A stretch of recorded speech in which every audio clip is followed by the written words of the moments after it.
past several years as a video journalist, I've traveled the world and eaten some unforgettable foods. That's granadilla. Things that I would recreate at home when I wasn't ready to be home.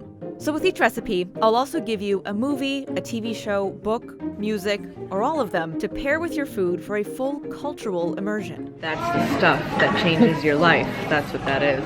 We may all be grounded for now, but we don't have to stop traveling. The English muffin. Light, fluffy, filled with nooks and crannies, just waiting for some butter. But before I go on, there is something you should know about the English muffin. They're not actually English, even a little bit. So they were invented by an English man. His name was Samuel Bath Thomas. He invented them in the 1870s in New York. But they are a riff on the English crumpet, so maybe that counts for something. In fact, he called them toaster crumpets, and it wasn't until they became super popular around 1926 that they were finally called English muffins. So there's two ways you can time this recipe out.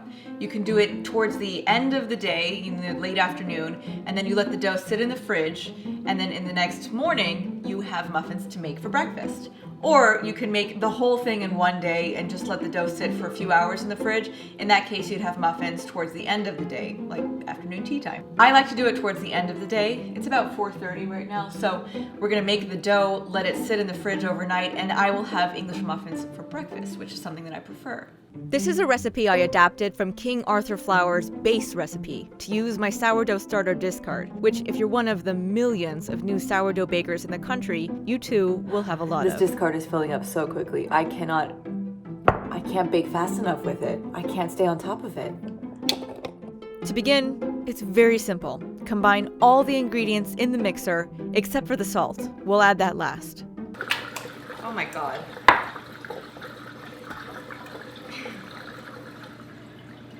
Remind me never to run the dishwasher before I film one of these. Enough. That's enough distractions. Back on track. One thing I forgot to mention. This.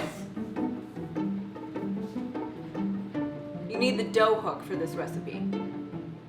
This is the time to pause the video and screenshot all the measurements. Go. 3.5 cups of all-purpose flour. 1/2 cup of sourdough starter discard. So we're doing 1/2 cup of sourdough starter, which means I'm gonna do 1/4 of all-purpose and 1/4 of rye. The sourdough starter discard is just for flavor in this recipe. It's not the rising agent. Because it's been discarded, it's not active anymore. So the rising agent is the yeast. 1/2 tablespoon of dry active yeast. 1 tablespoon of sugar. Butter. I knew I was forgetting something. There's always one thing I forget. 1/2 stick of butter at room temperature, which I clearly forgot to do. In with the rest. 1/4 of a cup of milk. I like to use whole milk for this.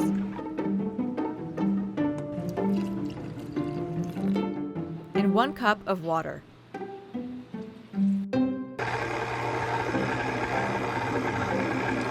After you've blitzed the mixture for a few seconds, then add in 1/2 tablespoon of salt. You don't want to add in the salt right after you add in the yeast because salt can actually kill yeast.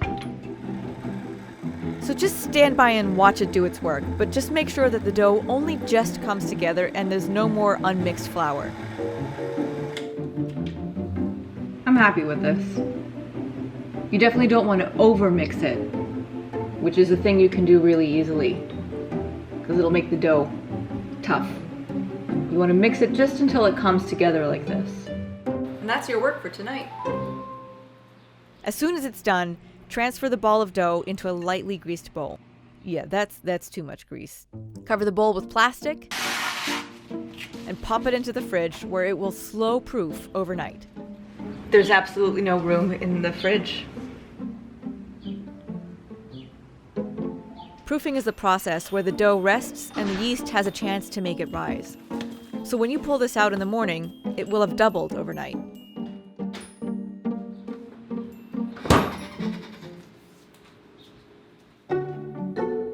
Wake up the next morning and prepare it for the bake. This is my favorite part.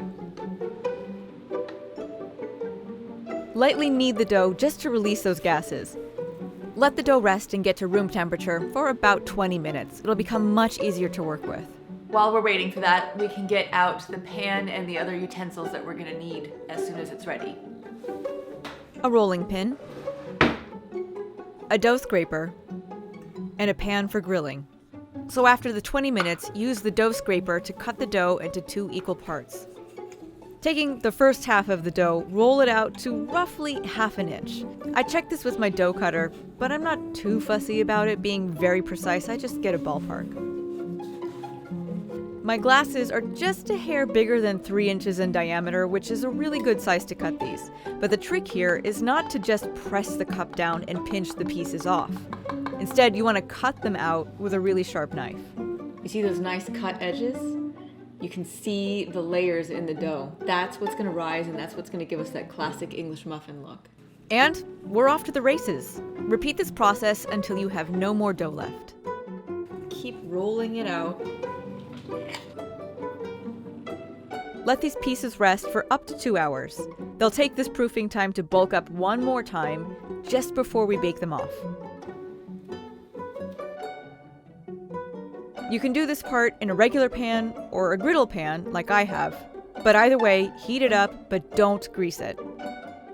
And now, grill away. It only takes a few minutes for each side to get golden brown. And almost instantly for them to sizzle in the most satisfying way.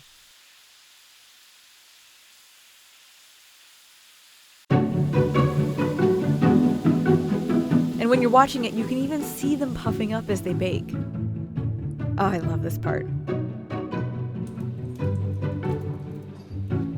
By this point, your whole house will smell like warm muffins. It's just such a great way to start the day. Definitely try not to burn them.